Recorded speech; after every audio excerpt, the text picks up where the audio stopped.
नमस्कार प्यारे दोस्तों, स्वागत है आप लोगों का आपके अपने चैनल आईएएस विजन में। और आज हम लोग देखने वाले हैं जो conference of parties 26 climate change summit Glasgow में हुआ, वहां पे क्या डेवलपमेंट्स हुए और यहां से क्या वे फॉरवर्ड है, किस कंट्री ने कौन से प्रोमिसेस किए एंड कौन से प्रोमिसेस किस कंट्री द्वारा जो किए गए हैं वो रखे जाने की उम्मीद है।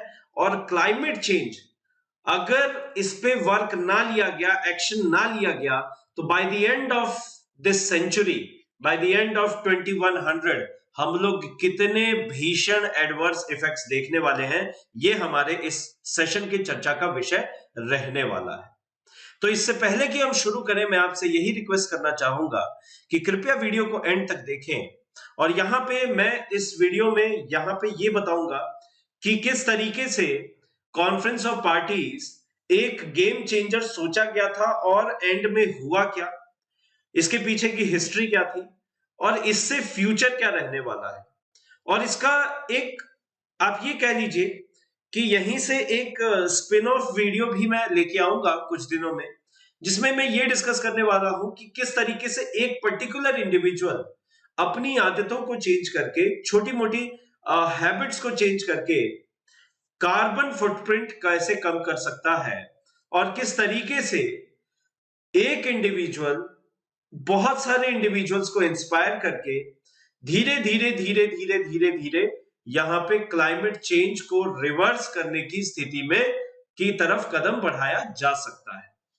और ये बहुत ही ज्यादा अहम है, क्योंकि अगर मैं अपनी बात करूं तो मैंने कहीं ना कहीं बचपन में पढ़ा था कि this world we have not borrowed, we have not inherited from our ancestors, but we have borrowed it from our future generations. ये दुनिया हमें विरासत में नहीं मिली हमारे पूर्वजों से, बल्कि इसे हमने उधार लिया है अपनी आने वाली पीढ़ियों से।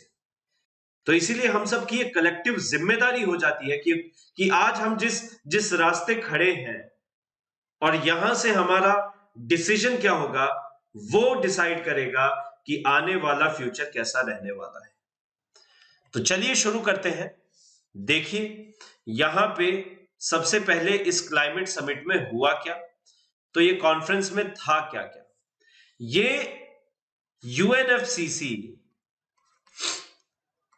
क्लाइमेट चेंज कंट्रोल द्वारा कंडक्टेड, और ये कॉन्फ्रेंस ऑफ पार्टीज 26 था। 26 मतलब 26वीं मीटिंग थी। और यहां पे ये एसईसी सेंटर ग्लासगो में हेल्ड हुई। ये प्रीलिम्स वगैरह के क्वेश्चन, कुछ फैक्चुअल क्वेश्चन जैसे स्टेट पीएससीज में पूछे जा सकते हैं। और ये इसका ड्यूरेशन था 31 अक्टूबर से 13 नवंबर। याद करने का तरीका 31 अक्टूबर 13 नवंबर, उल्टा कर दीजिए own, so O to N, right? अब पहली बार ऐसा हुआ कि जो क्लाइमेट चेंज को रोकने के तरीके हैं उसके ऊपर ये पार्टीज बात करेंगी, क्योंकि 2015 में जो पेरिस अग्रीमेंट हुआ था उसमें रैचेट मैकेनिज्म के बारे में बात की थी। अब रैचेट मैकेनिज्म क्या है, देखिए पेरिस अग्रीमेंट के अंदर जो कंट्रीज थी उन्होंने एक प्लेज ली थी कि एनडीसी, नेशनली डिटरमिन्ड कॉन्ट्रीब्यूशंस। अब साहब ये क्या होते हैं? ये जो नेशनली डिटरमिन्ड कॉन्ट्रीब्यूशंस होते हैं ये इनवॉलंटरी होते हैं। ये एक नेशन अपने तरफ से एक वादा करता है कि ग्रीन हाउस गैसेस के एमिशन में कितना कम योगदान रहने वाला है, कितनी कमी हम लोग करेंगे, तो ये एनडीसी कहलाता है। ठीक है, तो इसमें हुआ ये कि हर 5 साल के बाद सब कोई अपने अपने इस एनडीसी को, प्लेज को सबमिट करेगा और उस प्लेज में कोशिश करेगा कि रैचेट अप करना। रैचेट अप मतलब इंक्रीमेंट करना है। किसके लिए इंक्रीमेंट करना है? क्लाइमेट चेंज को रोकने के प्रयासों में। तो आपके जो वादे हैं, आपके जो प्लेजेस हैं, वो क्लाइमेट चेंज जो हो रहा है उसको रोकने में कितने प्रयत्नशील है उसके तरफ ये रैचेटिंग होना चाहिए। तो यही रैचेट मैकेनिज्म कहलाया। तो इसीलिए मीटअप 2020 में ही होना था, लेकिन कोविड-19 पेंडेमिक के चलते इसको पोस्टपोन किया गया, 2021 में हुआ। इसमें 25,000 डेलीगेट्स, आप देखिए इंटेंसिटी कितनी जबरदस्त है। 25,000 डेलीगेट्स थे और 200 कंट्रीज के और 120 हेड्स ऑफ स्टेट भी आए थे। तो ये एक बहुत ही बेहतरीन स्टेज था जिसपे अलग अलग कंट्रीज आके क्लाइमेट चेंज के बारे में बात कर सकते थे। हुआ क्या उस पे देखेंगे। तो देखिए इसमें सारे कंट्रीज ने अपने अपने विचार रखे, सारी कंट्रीज ने अपनी अपनी बातें रखी और अपने अपने वादे रखे, अपने अपने एनडीसीज प्रोड्यूस किए। लेकिन उससे पहले ये जान लेना जरूरी है कि जो दो मेजर प्लेयर्स हैं लाइक रशिया एंड चाइना, इनके हेड्स ऑफ स्टेट्स ने आने से मना कर दिया। कहने का मतलब है कि मिस्टर शी जिनपिंग, इन्होंने कहा कि कैन नॉट कम बिकॉज वहां पे एनुअल प्लेनम की तैयारी चल रही थी जिसमें उनको हेम्समैन बनाया गया।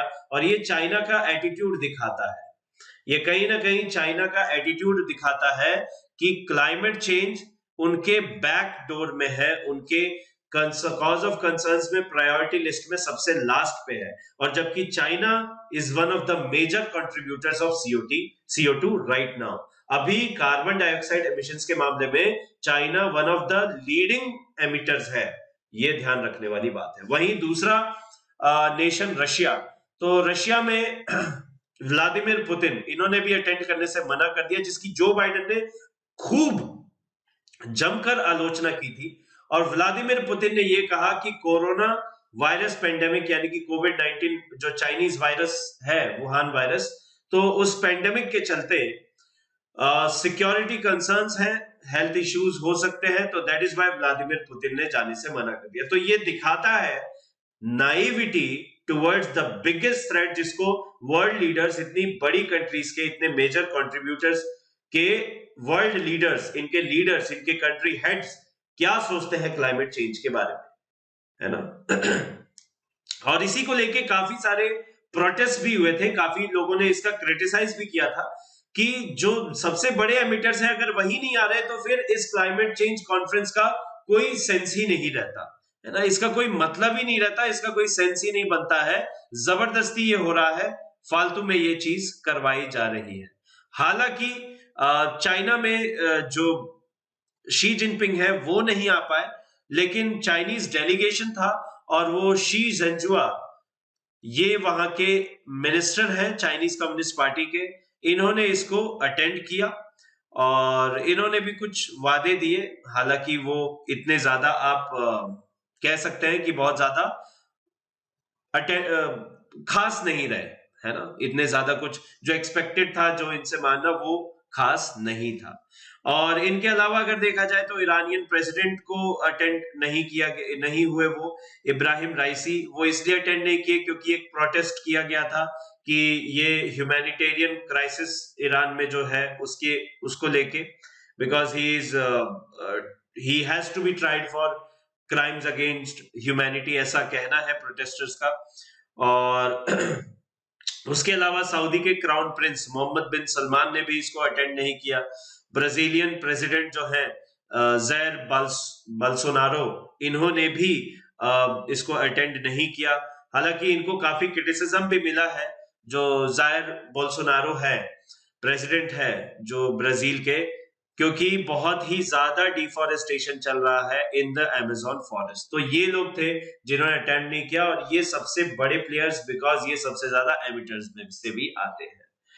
खैर, तो इन्होंने अटेंड नहीं किया, बट इनके डेलीगेट्स जरूर गए थे।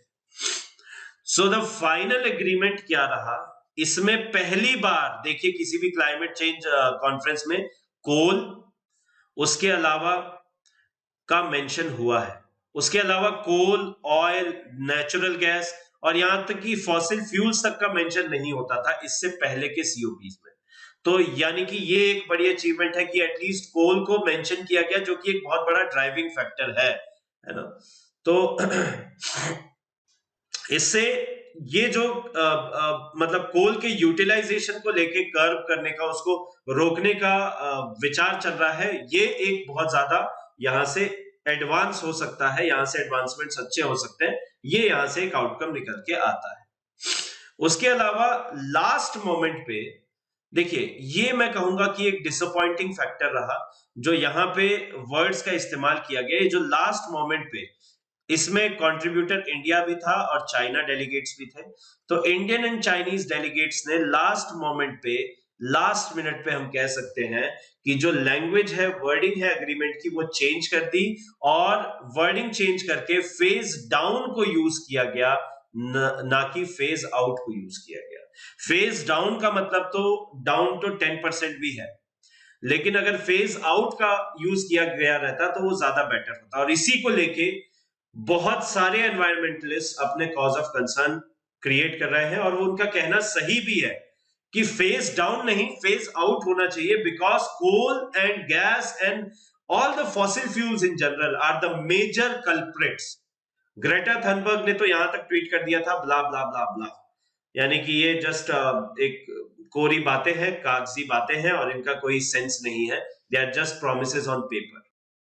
सो दैट इज वाई ये एक, और ये स्टिग्मा एक अब स्टिक करेगा इंडिया के साथ, स्पेशली इंडिया के साथ, बिकॉज चाइना को तो ये सभी जानते हैं that China is a bully, but India हमेशा से इस बात को प्रोएक्टिवली उठाता रहा है कि अगर आप देखें तो माइक्रोनेशियन कंट्रीज जो है, जैसे इधर की कंट्रीज फिलीपींस हुई, ब्रुनेई हुई, थाईलैंड हुई, ये कंट्रीज को बहुत ज्यादा थ्रेट है because they are somewhat like island nations. और वहीं अगर यहाँ पे मालदीव्स और इन सारी कंट्रीज को देखें तो बहुत ज्यादा प्रॉब्लम इसीलिए है क्योंकि ये सबसे ज्यादा अफेक्ट होने वाली है बिकॉज ऑफ आइस मेल्टिंग। तो कहीं ना कहीं वो रिलेशंस को अफेक्ट करेगा, तो इसके बारे में भी सोचना चाहिए। लेकिन अगर इंडिया का साइड देखें तो वो भी कहीं ना कहीं गलत नहीं है, क्योंकि हम लोग क्लाइमेट जस्टिस को लेके काफी ज्यादा वोकल रहते हैं। मैंने इस पे शॉर्ट्स भी काफी बनाए हैं, अगर आपको समय मिले तो जाके देखिएगा। इंडिया ने क्लाइमेट जस्टिस के लिए कहा था कि जो पेरिस एग्रीमेंट था 2015 में, उसमें ये डिसाइड हुआ था कि 100 billion US dollars developed countries, 26 developed countries थी जो 100 बिलियन यूएस डॉलर की एड प्रोवाइड करेंगी। देखिए क्या है, जब इंडस्ट्रियल रेवोल्यूशन हुआ तब तो कोल का इस्तेमाल करके, नेचुरल गैस का इस्तेमाल करके, ऑयल का इस्तेमाल करके ये कंट्रीज जो है वो डेवलप हो गई। लेकिन जब बारी आती है डेवलपमेंट की, जो डेवलपिंग नेशंस जिस डायरेक्शन में जा रही हैं, तो फिर अब क्लाइमेट चेंज भी एक थ्रेट हो जाता है। तो इसीलिए डेवलपिंग नेशंस को हेल्प चाहिए, पैसा चाहिए, और सही भी बात है क्योंकि इंडस्ट्रियल सेटअप उतना नहीं है, इंफ्रास्ट्रक्चर उतना नहीं है, तो बिल्ड करने के लिए पैसा चाहिए। और ये मॉरल जिम्मेदारी बनती है, ये एथिकल जिम्मेदारी बनती है डेवलप्ड नेशंस की कि वो इतना पैसा प्रोवाइड करे, और यही क्लाइमेट जस्टिस कहलाता है।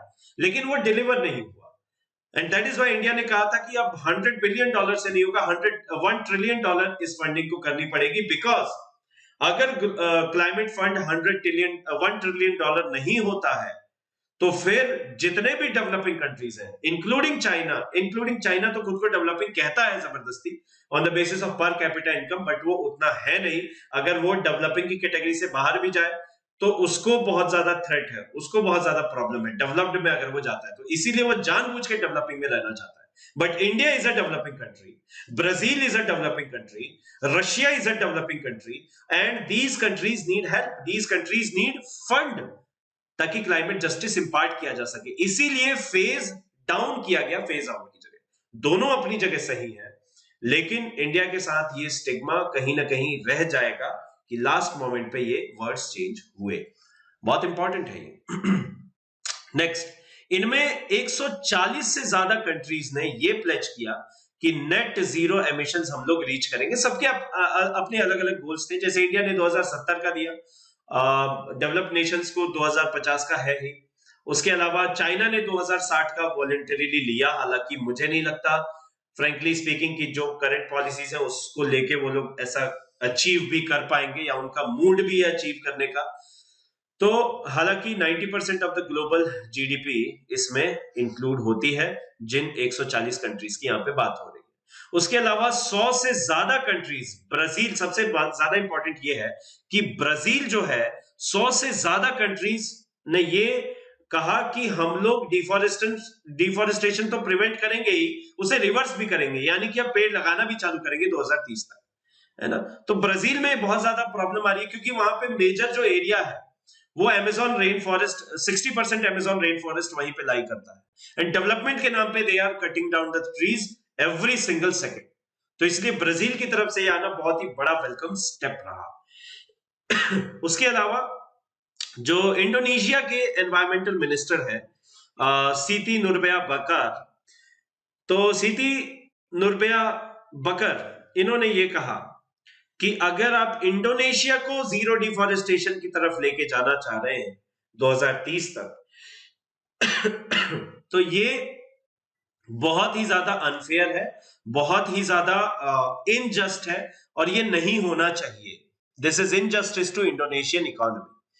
तो कहीं ना कहीं आप ये कह सकते हैं कि एक रिफ्ट भी रहा जो अनाउंसमेंट्स हुए उनको लेके। उसके अलावा 40 से ज्यादा कंट्रीज ने ये प्लेज किया कि वो कोल से दूर जाएंगे और धीरे धीरे कोल को फेज आउट करेंगे, है ना। लेकिन अब लास्ट में फिर फेज डाउन हो गया, तो कहीं ना कहीं इसका जो ग्रेविटी थी इस कॉन्फ्रेंस की वो डाइल्यूट होती हुई नजर आती है।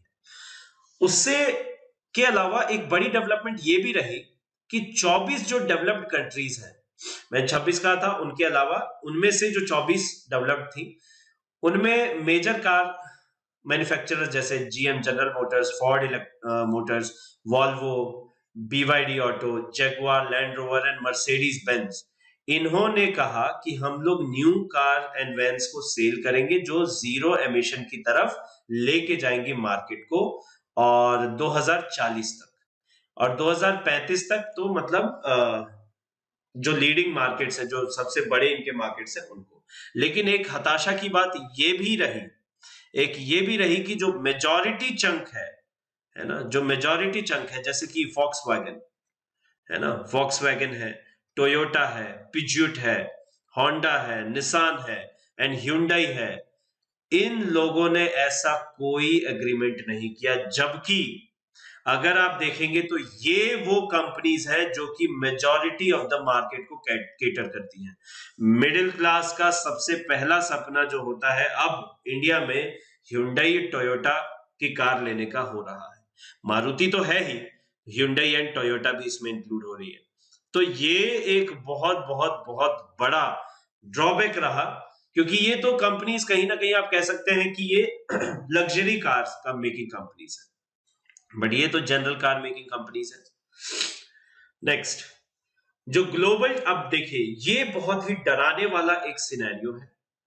अगर यही पॉलिसीज चलती रही तो 2.7 डिग्री सेल्सियस से 2100 तक, bye the end of the year 2100, 2100 तक, इस साल तक 2.7 डिग्री सेल्सियस से टेम्परेचर बढ़ चुका होगा। अगर 2030 तक के जो लैंडमार्क्स है, प्रोमिसेस है, वो हमने अचीव किए तो 2.4 डिग्री से बढ़ेगा, 2.1 डिग्री से बढ़ेगा अगर लॉन्ग टर्म टारगेट भी हमने पूरे कर लिए।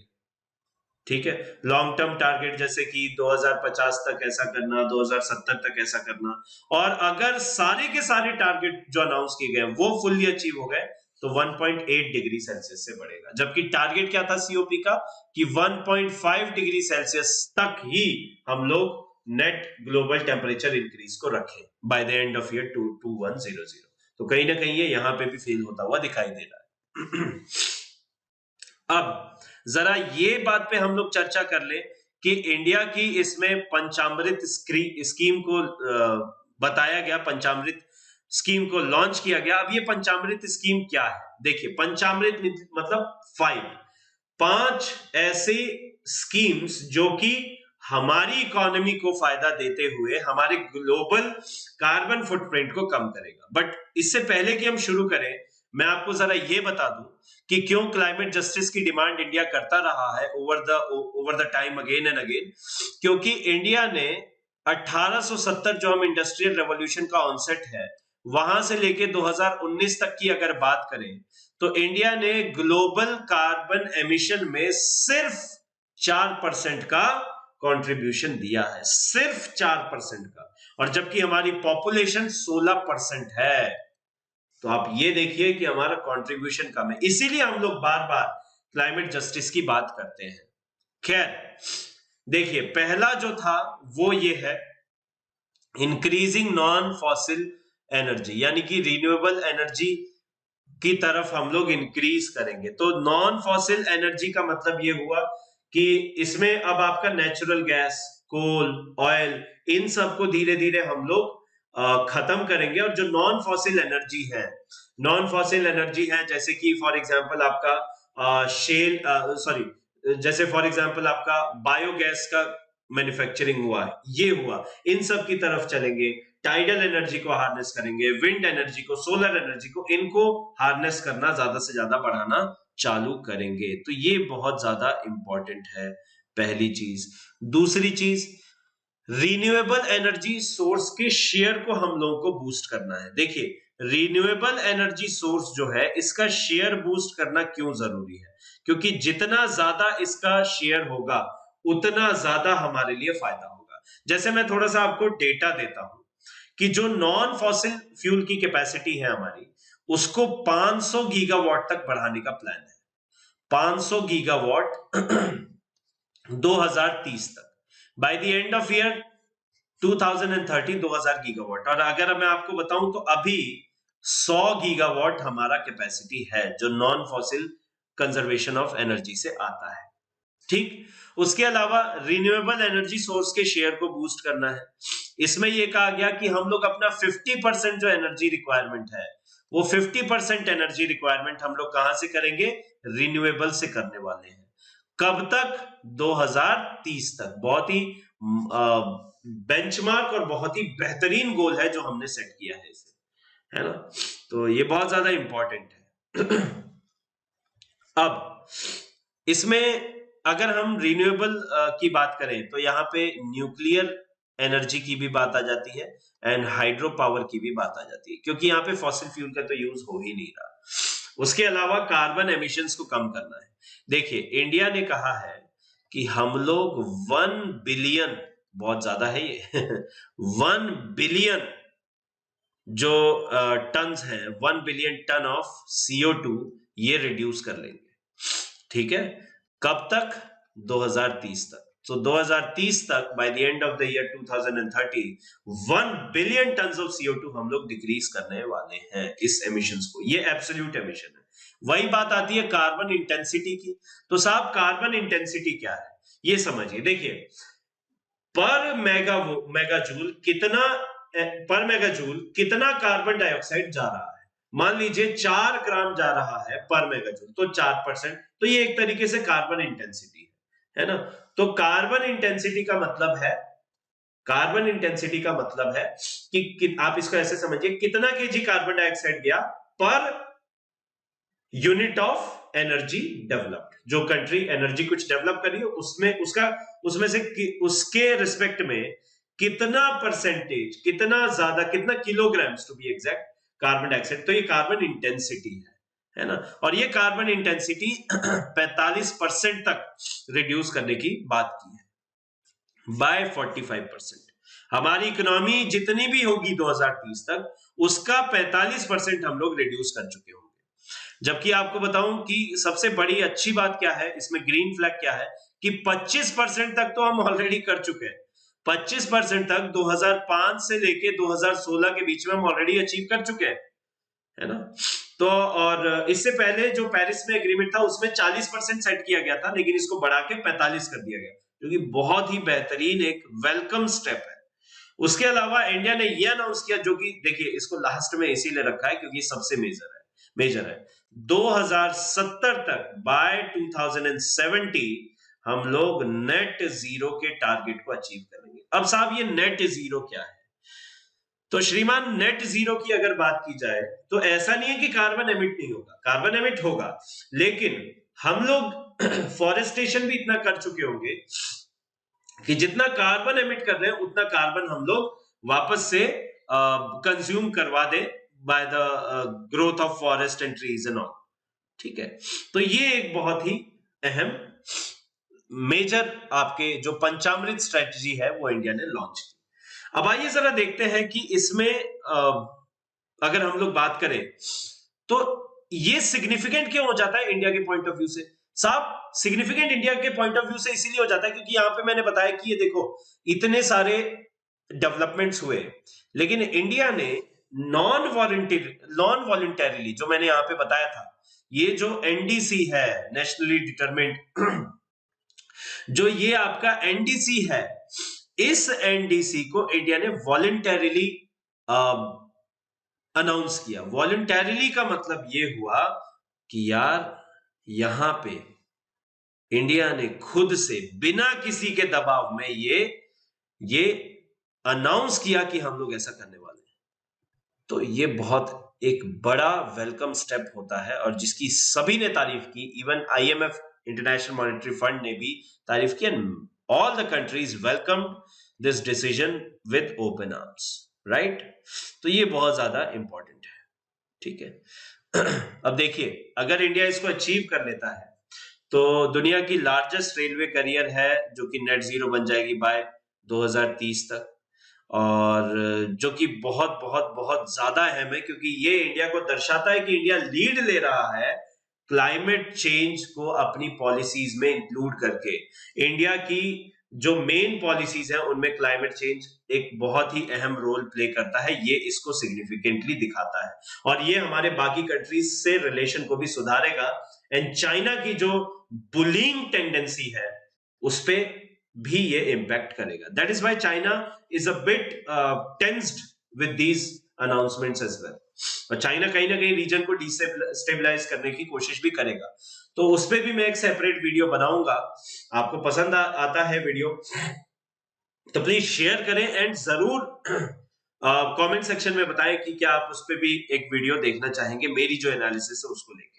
अब देखिए, इसमें कुछ चैलेंजेस भी हैं, ठीक है। ऐसा नहीं है कि हम ये गोल्स अचीव कर ही लेंगे, लेकिन कुछ चैलेंजेस भी है। पहला तो चैलेंज है स्लो ग्रोथ। जो ग्रोथ रेट है रिन्यूएबल सेक्टर में वो बहुत स्लो है, उतनी अच्छी नहीं है, राइट। उतनी प्रोजेक्टेड टारगेट्स को मीट करने के लिए उतनी अच्छी ग्रोथ नहीं है ना। क्योंकि अगर हम लोग बात करें तो स्टोरेज कैपेसिटी उतनी अच्छी नहीं है हमारे पास। क्योंकि देखिए, अगर सोलर एनर्जी फॉर एग्जांपल आप उसको हार्नेस करना चाहते हैं तो आपके पास एनर्जी स्टोरेज कैपेसिटी होनी चाहिए। इलेक्ट्रिसिटी को आप कहीं पे स्टोर कर सके, ऐसी आपको कैपेसिटी होनी चाहिए। तो ये इंडिया के पास उतनी अच्छी अवेलेबल नहीं है, इसलिए भी स्लो ग्रोथ हो रहा है ना। दूसरा है जो डिस्कॉम सेक्टर है, डिस्कॉम सेक्टर उसका बहुत ही पुअर मैनेजमेंट, या फिर हम बोले पुअर परफॉर्मेंस। अब आप सोचेंगे ये डिस्कॉम सेक्टर क्या होता है। देखिए श्रीमान, डिस्कॉम सेक्टर का मतलब है कि जैसे एक मान लीजिए आप हैं, आप पावर प्रोड्यूस करते हैं, है ना। अगर आप पावर प्रोड्यूसर हैं और मेरा ये घर है और यहां तक बिजली आनी है, तो यहां पे जो लगता है बीच में वो है डिस्कॉम सेक्टर। वो पूरा का पूरा काम इसका है, फ्रॉम प्रोड्यूसर टू क्लाइंट, ठीक है। तो इसके पीछे प्रॉब्लम क्या है? बिजली की चोरी ले लीजिए, इतना अच्छा मैनेजमेंट नहीं, इंफ्रास्ट्रक्चर का कमी होना, है ना। तो ये एक बहुत ज्यादा प्रॉब्लम है। सब्सिडीज भी कहीं ना कहीं थ्रेटनिंग है। तो ये एक प्रॉब्लम है जो कि निकल के आती है डिस्कॉम सेक्टर का पुअर परफॉर्मेंस। इसको मैनेज करने का बहुत ज्यादा जरूरत है ना। तो इसीलिए सब्सिडीज देना भी बंद करना होगा गवर्नमेंट को इस सेक्टर में। नेक्स्ट देखिए, नंबर 3, अगला है इंफ्रास्ट्रक्चर। इंफ्रास्ट्रक्चर हाँ सही है, इंफ्रास्ट्रक्चरलेस, पुअर इंफ्रास्ट्रक्चर है, इतना अच्छा इंफ्रास्ट्रक्चर नहीं है। देखिए, रिन्यूएबल एनर्जी ड्रिवन इकोनॉमी चाहिए आपको, तो उसके लिए इंफ्रास्ट्रक्चर बहुत अच्छा होना जरूरी है, लेकिन वो नहीं है। दूसरा, अगर हम लोग बात करें तो सबसे इंपॉर्टेंट है कोल पे हमारी डिपेंडेंसी। देखिए आपको इस बात का, सिचुएशन का ग्रेविटी समझ में तब आएगा जब इंडिया ने लास्ट मोमेंट पे लैंग्वेज चेंज करवा के एग्रीमेंट का, कोल पे डिपेंडेंस की वजह से ही इसका लैंग्वेज पूरा का पूरा अल्टर करवाया और कोल फेज आउट को फेज डाउन करवाया। तो ये बताती है कि हमारी डिपेंडेंसी कितनी है ना। अगर हमको 2070 तक नेट जीरो लेके आना है तो कोल पे डिपेंडेंसी को खत्म करना होगा। सो ये चैलेंजेस हैं, इनको मीट करना होगा। And I would with this video, मैं इस वीडियो के माध्यम से फ्यूचर इंजीनियर्स एंड टेक्नोक्रेट्स को ये आह्वान करूंगा कि आपकी जो जनरेशन है, हमारी जो जनरेशन है, ये जनरेशन बहुत ज्यादा क्रिएटिव है, ये किसी की सुनती नहीं है, they are rebels in their own world. So ऐसे ही लोगों की आवश्यकता है कि वो आगे आए एंड इन सारे प्रॉब्लम्स को हेड ऑन फेस करते हुए आगे चले, बिकॉज गवर्नमेंट का काम है पॉलिसी बनाना, उसको इंप्लीमेंट करना, लेकिन लोगों का काम है उसको फॉलो भी करना। क्योंकि सबको पता है कि हेलमेट नहीं पहनने पे एक्सीडेंट्स होंगे और खतरनाक एक्सीडेंट्स होंगे, और गवर्नमेंट ने इसके खिलाफ इसके लिए रूल भी निकाले हैं, लेकिन फिर भी लोग डिनायल मोड में रहते हैं। वही हाल क्लाइमेट चेंज का भी है। अगर हम नहीं सुधरे तो फिर जो हाल होगा वो आपके सामने है। ये अलग अलग फ्यूचर्स हैं जो आगे हमारे लिए 1.5 डिग्री हम लोग मान सकते हैं कि ठीक है, चल जाएगा। 2 डिग्रीज प्रॉब्लम होगी, 3 डिग्रीज रहना मुश्किल हो जाएगा। बिकॉज अगर आप देखें जो क्लाइमेट चेंज एनॉमलीज है, मैं एक वीडियो उस पर भी बनाना चाहता हूं, अगर आप सपोर्ट करेंगे तो वीडियो भी बनेगा, जरूर बनेगा, मेरी रिसर्च क्या कहती है और कैसी प्रेडिक्शंस हो सकते हैं वेदर चेंजेस को लेके, क्लाइमेट चेंजेस के रिगार्डिंग। और मेरी ये बात जरूर ध्यान रखिएगा, together is stronger, earth needs stronger and deserves better. जो अभी धरती के साथ और उस पर रहने वाले जितने भी प्राणी हैं, conscious, unconscious, any creature doesn't deserve this, क्योंकि हमारे सपनों के, हमारे विकास के सपनों के, हमारे डेवलपमेंट के सपनों की कीमत नेचर को इस तरीके से देनी पड़े, ये कहीं ना कहीं नागवार है। क्योंकि इकलौती ऐसी स्पीशीज, जिम्मेदार, इकलौती कॉन्शियस स्पीशीज होने के नाते ये हमारी जिम्मेदारी बनती है that we protect our home. On this note, I would like to say, अगर वीडियो पसंद आए तो लाइक करें, शेयर करें, चैनल को सब्सक्राइब जरूर करें, वही हमारे लिए सबसे बड़ा सपोर्ट है। हाथ जोड़ के विनम्र विनती यही है। अगर आप चाहते हैं कि मैं वीडियो लेके आऊं नया कि किस तरीके से कार्बन एमिशंस को, फुटप्रिंट को कम किया जा सकता है, मैं जरूर उस पर बना के लेके आऊंगा। आप कमेंट सेक्शन में बताएं एंड दिल खोल के चैनल को सब्सक्राइब करें। और इसी थॉट के साथ मैं आपको आज छोड़ना चाहूंगा। Together is stronger, earth needs stronger and deserves better. जय हिंद, जय भारत, वंदे मातरम।